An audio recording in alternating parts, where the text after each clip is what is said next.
Bayangkan 1000 bulan.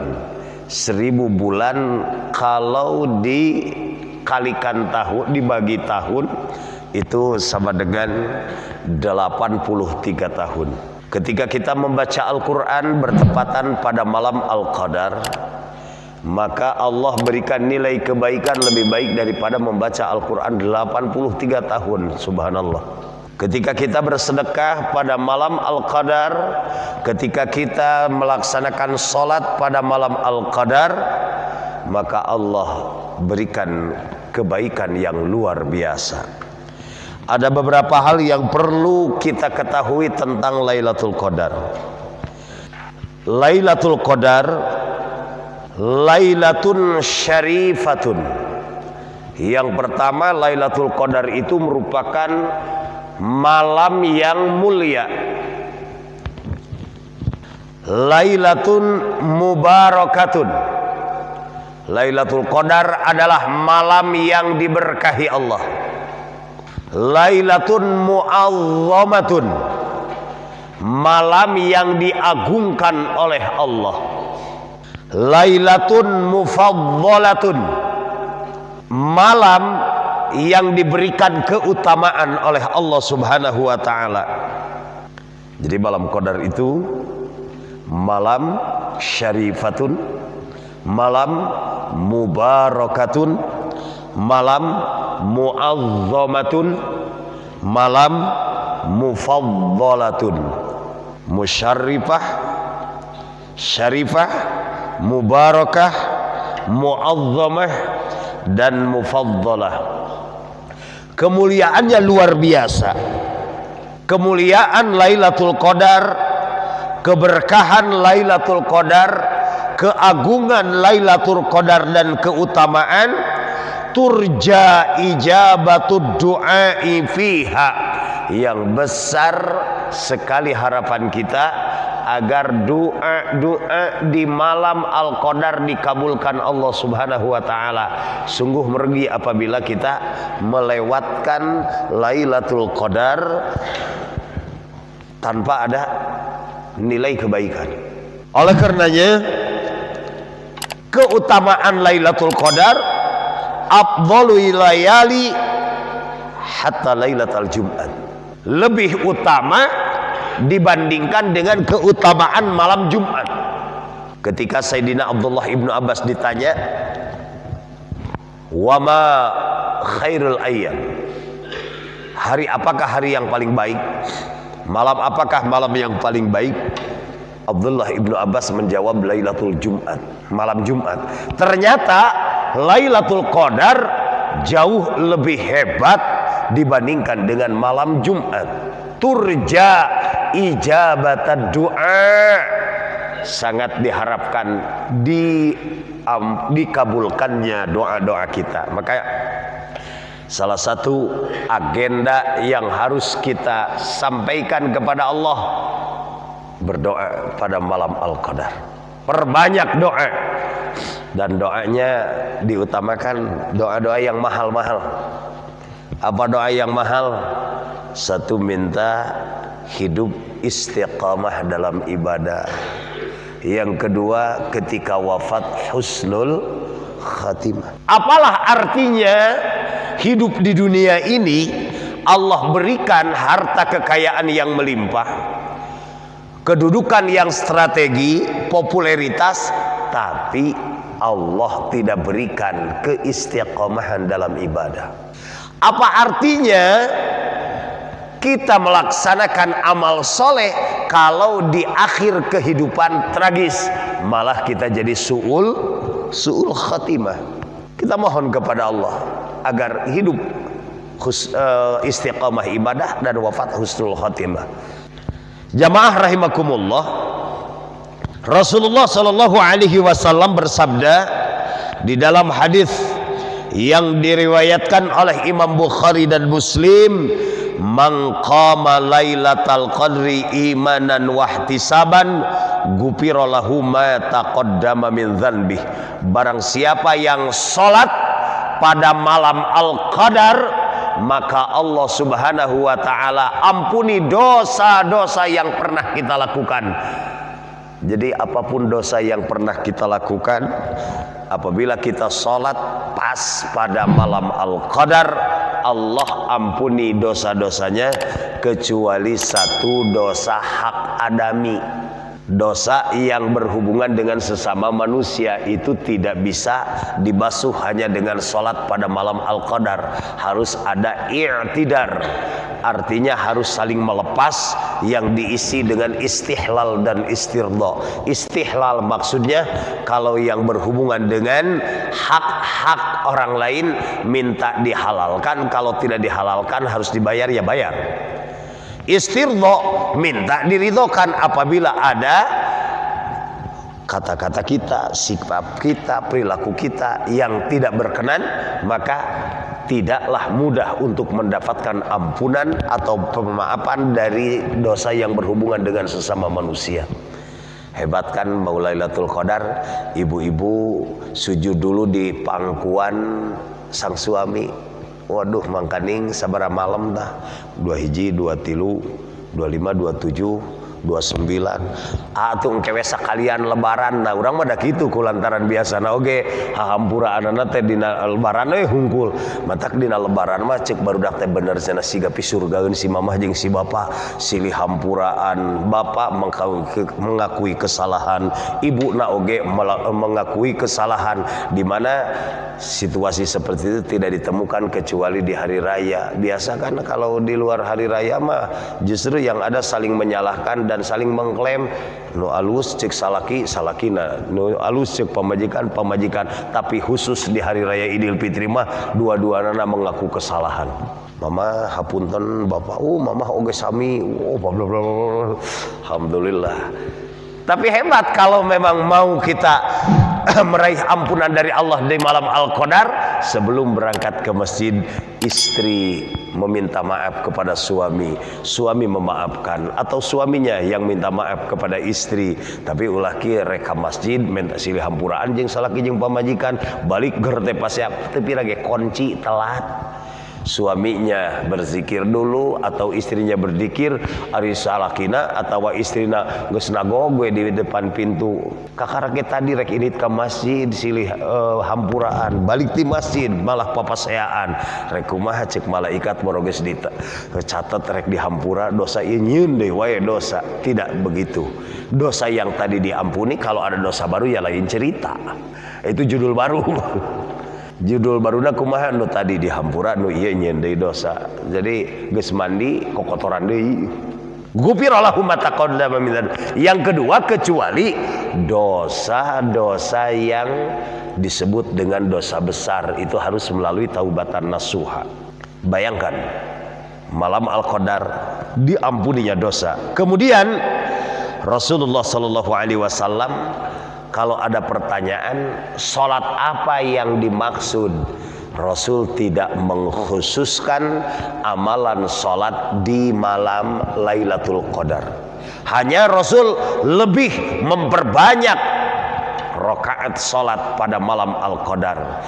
Geuning cenah di urang mah sok aya ngange sholat tasbih. Ingat, itu bukan sholat khusus untuk menyambut Lailatul Qadar, bukan. Tetapi Rasul berkata kepada sahabat Ibnu Abbas, "Ya Ibnu Abbas, wahai Ibnu Abbas, apabila kau mampu untuk melaksanakan sholat sehari semalam 2 rakaat, maka lakukanlah sehari semalam 2 rakaat.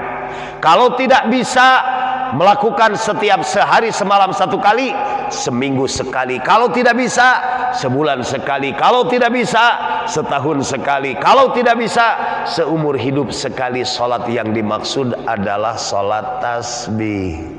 Jadi sholat tasbih itu bukan khusus sholat Lailatul Qadar. Cuma kita ada referensi untuk melaksanakan peperihun urang teh tiap malam belum tentu. Sabulan sekali minimal pas untuk mengisi malam Al-Qadar kita laksanakan sholat tasbih. Sekali lagi itu bukan sholat khusus Lailatul Qadar. Malam sekarang juga bisa sehari semalam 1 kali.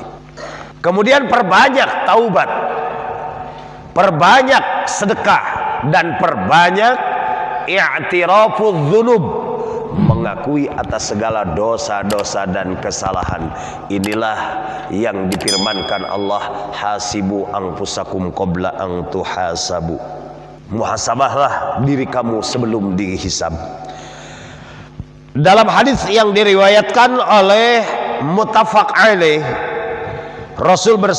Siti Aisyah radhiyallahu taala anha, beliau menyampaikan anna nabiyya sallallahu alaihi wasallam, sesungguhnya Nabi Muhammad sallallahu alaihi wasallam, idza dakhalal ashral awakhir, apabila masuk 10 akhir di bulan suci Ramadan, yajtahidu ahyal laila, suka menghidupkan malam. Artinya malam-malam 10 akhir itu terus dihidupkan. Maksud dihidupkan, diisi dengan rangkaian amal soleh. Ini pula yang pernah kita baca, naumu shaimin ibadatun, tidurnya orang yang berpuasa adalah ibadah. Maksudnya tidur terus, tapi misalkan di siang hari mengambil waktu walaupun hanya setengah jam untuk tidur. Untuk apa? Agar kita kuat qiyamul lail. Nah, itu sholatnya tidurnya menjadi pahala lain. Timimiti subuh nepikeun ka magrib teh tidur we, bapak meni sare wae kapan naumu shaimin ibadatun, sarena anu puasa mah ibadah. Bukan itu yang dimaksud, tapi tidur walaupun setengah jam misalkan. Mah, tolong jangan ganggu dulu, bapak butuh waktu istirahat barang setengah jam.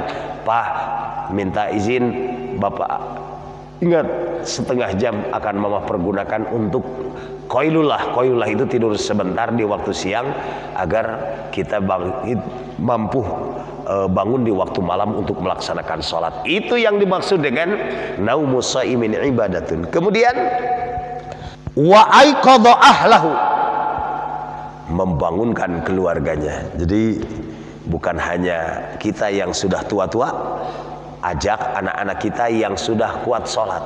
Istri yang punya lebih dari satu istri diajak juga untuk apa? Untuk masuk ahya layali Ramadan. Kenapa? Karena ketika Lailatul Qadar, semua malaikat diturunkan ke bumi. Tanazzalul malaikatu waruh, semua malaikat, bukan separohnya, seluruh malaikat diturunkan ke bumi. Terus melihat, wahai malaikat, lihat tatap apa yang ada di bumi. Hal mim mustaghfirin, apakah di bumi ada hamba-hamba yang sedang beristighfar? Berarti yang diperbanyak juga istighfar. Wahal min taibin, apakah ada yang sedang bertaubat? Wahal min mustad'in, apakah ada yang sedang berdoa? Ditinggali, cik tinggalian aya nu keur istighfar teh. Alhamdulillah banyak nu istighfar teh. Di Ciroyom istighfar, di Caringin istighfar, di Andir istighfar. Ari istighfarna teh bari nepakan tarang lantaran nanya harga cabe, nanya harga daging, nanya harga kentang nararaek. Malaikat godeg oge. Tapi bagus istighfar. Cuma istighfar itu bukan istighfar yang dimaksud. Da istighfar yang dimaksud di dalam ayat Al-Qur'an, idza fa'alu fahisyatan aw zalamu anfusahum zakarullaha fastaghfiru lidzunubihim.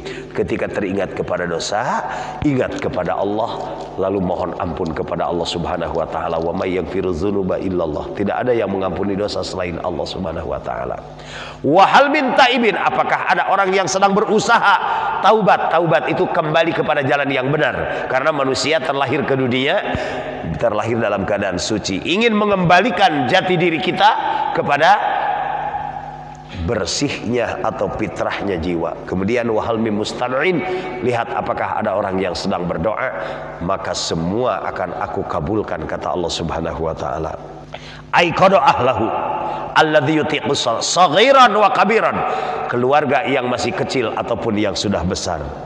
Wa syaddal mi'zara, kemudian Rasul mengencangkan sarungnya. Maksudnya Rasul di 10 akhir bulan suci Ramadan berhenti dari melakukan hubungan suami istri. Maksudnya bukan haram kade, walah atuh kumaha cenah urang kudu puasa 10 poe, bukan.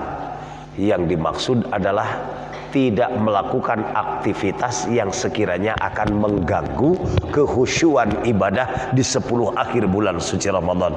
Ingat, bukan haram, tidak haram, silahkan.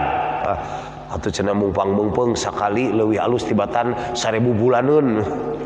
Gitu kudu deui, bukan itu yang dimaksud, tetapi Rasul lebih fokus untuk bertaqarrub kepada Allah di 10 akhir bulan Ramadan. Insyaallah mulainya kita akan jatuh pada malam Rabu, Selasa malam Rabu. Selasa malam Rabu insyaallah jamaah kita akan melaksanakan muhasabah dan i'tikaf, karena salah satu amalan yang utama dilaksanakan terutama di 10 akhir, yang pertama al-i'tikaf, melakukan i'tikaf. I'tikaf itu berdiam diri di masjid dalam keadaan suci, diniatkan mendekatkan diri kepada Allah Subhanahu wa taala. Bapak, Ibu wudu di bumi, melangkahkan kaki menuju masjid, itu sudah satu langkahnya kifarat dosa, satu langkahnya mengangkat harkat martabat. Begitu masuk masjid, langkahkan kaki kanan sambil membaca doa, Allahumma gfirli dzunubi waftahli abwaba rahmatik. Ya Allah, ampuni dosa-dosaku dan bukakanlah pintu-pintu kasih sayangmu. Bayangkeun nu disuhunkeun rahmat Allah, nu disuhunkeun ampunan Allah. Sebelum duduk niat, nawaitu an a'takifa fi hadzal masjidi taqarruban ilallah. Saya niat i'tikaf di masjid ini, tidak harus disebut nama masjidnya. Nawaitu i'tikafa fi Masjidil Ikhlasi RT 04 RW 04 Sukaraja Cicendo Kota Bandung Jawa Barat. Gak usah, cukup fi hadzal masjid. Saya niat beriktikaf di masjid ini untuk mendekatkan diri kepada Allah. Jangan dulu duduk, salatlah 2 rakaat. Yang dimaksud adalah tahiyatul masjid. Hati-hati, kadang menunggu sholat itu dengan ngobrol. Alangkah malunya kita sudah masuk ke rumah Allah, di situ Allah sudah bukakan pintu, kadang-kadang masih berani ngobrol, uplek, mau Jumatan, menunggu waktu sholat. Padahal orang yang sadar tidak mungkin dia ingin berkomunikasi dengan sesama manusia kecuali hal-hal yang penting. Ngobrol atau apa, hindari. Itu sebabnya dikuranginya rahmat kita, karena begitu masuk bukannya kita berdoa kepada Allah, malah ngobrol. Bahkan yang diobrolkan sesuatu yang tidak perlu lagi. Sumbing, sholat 2 rakaat, kemudian tambah lagi sholat taubah, tambah lagi zikir. Menunggu waktu sholat itu luar biasa, merupakan amalan yang sangat istimewa. Intizarus sholat ba'da sholat. Jadi hindari ketika ada yang ajak ngobrol, udah tekeng diladenan, senang ngobrol sorangan 2 jam bakal eureun sorangan. Itu kan kita udah mengorbankan waktu berangkat dari rumah, sementara kita hampa tidak mendapatkan apa-apa setelah di masjid. Gara-gara apa? Ngobrol, membicarakan hal-hal yang tidak perlu. Padahal kita sudah bangun di waktu malam, meninggalkan keluarga. Fokus. Mentak, silahkan bawa agenda doa. Maksud agenda doa, urang terek ngadoa iya. Insyaallah moal galideur tah, moal malawung. Kemudian perbanyak sholat, perbanyak baca Al-Quran, perbanyak sedekah. Yang tak kalah pentingnya, perbanyak i'tiraf. I'tiraf itu banyak mengakui atas dosa dan kesalahan kita. Boleh kita menggunakan i'tirafnya Nabi Adam. Rabbana zalamna anfusana wa illam taghfir lana wa tarhamna lanakunanna minal khasirin. Nabi Adam ngalakukeun salah hiji, tobatna ratusan tahun. Urang unggal hari ngalaksanakeun dosa, Keur Robbing firli wae teu inget hiji-hiji acan dosa. Padahal makna daripada Rabbil firli itu permohonan ampun. Robbi ya Tuhanku, ighfirli, ampuni dosa-dosaku. Minimal sakali ighfirli hiji we nu kabayang dosa anu disuhunkeun ampunan ka Allah Subhanahu wa taala. Itu udah bagus. Udah sekian banyak. Silahkan kalau mau diganti dengan i'tirafnya Nabi Yunus. La ilaha illa anta subhanaka inni kuntu minadh zalimin. Karena waktu itu Nabi Yunus mendapatkan amanah untuk apa?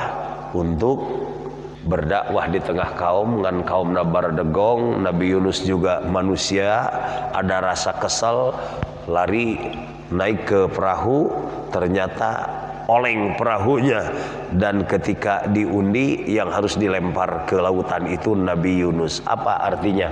Ketika kita lari dari tanggung jawab bukan solusi.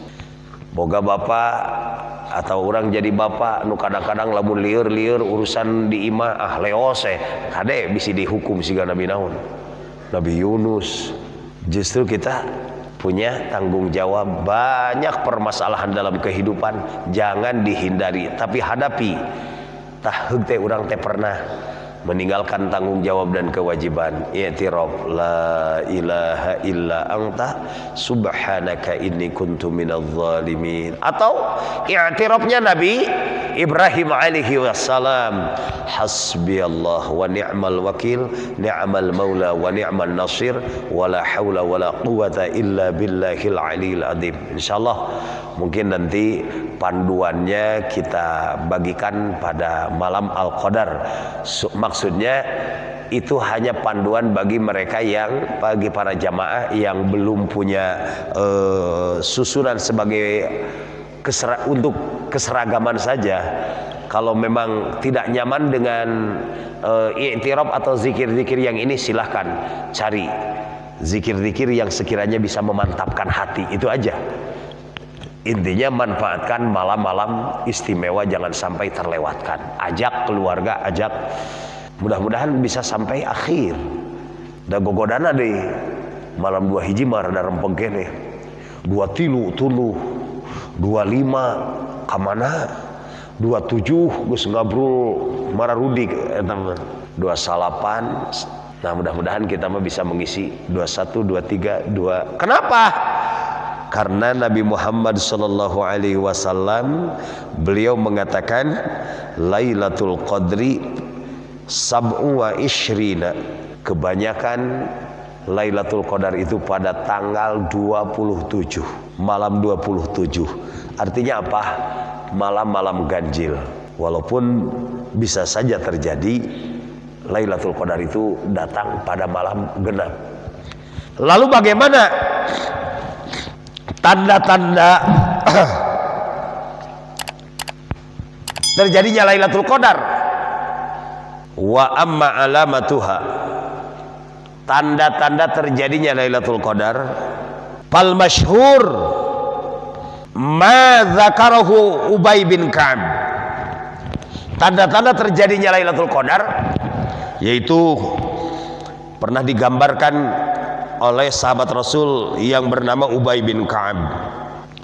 Anin Nabi sallallahu alaihi wasallam, dari Nabi Muhammad sallallahu alaihi wasallam, kata Nabi, inna syamsa tatlu'a fi sabihati yaumiha bayda'a la syi'a laha wa fi ba'dil ahadis bayda'u mislut tosti.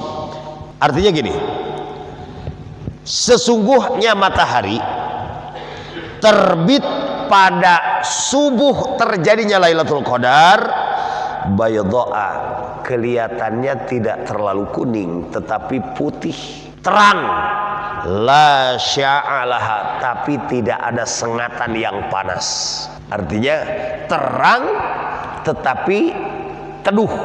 Apa? Terang tapi teduh ya. Artinya terang tapi tidak dirasakan begitu menyengat panasnya. Itu di pagi hari. Lalu sahabat bertanya, amalan yang paling utama untuk kami lakukan di dalam menyambut Lailatul Qadar, maka Rasulullah sallallahu alaihi wasallam pernah ditanya oleh Siti Aisyah, "Ya Rasulullah, apa yang harus kami lakukan? Ara'aita in waqaftu Lailatul Qadri, madza aqulu fiha?" Ketika aku beriktikaf menyambut Lailatul Qadar, apa yang harus aku bacakan, kata Siti Aisyah kepada Nabi. Qala, Nabi menjawab, "Quli, ucapkanlah olehmu wahai Aisyah, Allahumma innaka afuun tuhibbul afwa fa'fu anni." Allahumma, ya Allah, innaka, sesungguhnya engkau, afuun, itu maha pemaaf. Nah Bapak Ibu, perlu dijelaskan, kita pernah mendengar gofur jeung apun. Ari gopur mah dihampura kesalahan kita, tapi boleh jadi catatannya masih ada. Kita pernah melakukan salah, dihampura ke Allah, tapi catatannya masih ada.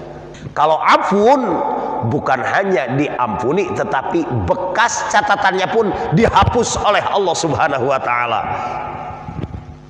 Oleh karenanya yang diperbanyak adalah Allahumma innaka afuun tuhibbul afwa fa'fu anna.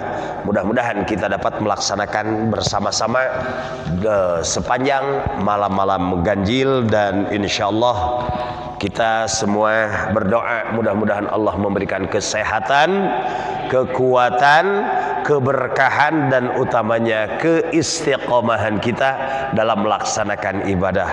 Mari kita hadir dan ajak keluarga, ajak tetangga untuk bertaqarrub di malam-malam yang istimewa, karena belum tentu kita bertemu lagi dengan malam Al-Qadar tahun depan. Allahumma salli wa sallim wa barik, amin ya Allah ya rabbal alamin. Allahumma innaka afuun tuhibbul afwa fa'fu anna. Allahumma ighfir lana ma qaddamna wa ma akharna wa ma asrarna wa ma a'lana wa ma anta alamuhu bihi minna. Antal muqaddim wa antal muakhir wa anta 'allamul ghuyub.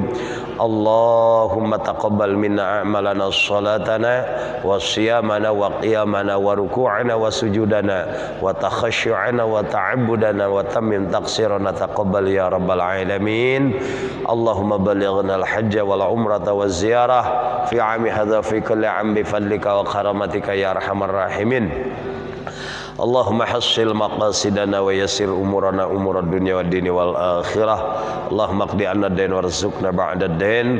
Allahumma la taj'alna fitnatan liqaumidz zalimin wansurna wa najjina bi rahmatika minal qaumil kafirin. Walhamdulillahi rabbil alamin. Al-Fatihah.